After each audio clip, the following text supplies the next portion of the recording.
flexing our Belgian Malinois dog. Sit.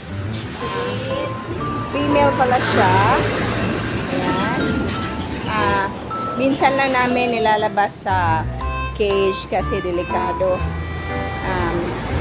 Nakakaano siya, nakakalabas siya dun sa gate. Kahit sobrang taas yan, pwede niyang matalon yan.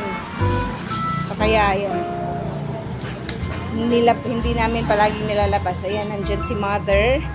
Ayan, habang nandyan sila, pinapalabas muna namin dito para may makabantay. Kasi nangangagat kasi siya ng ibang aso namin. So, hindi pwede naming pabayaan. Hi, Shine! Hello!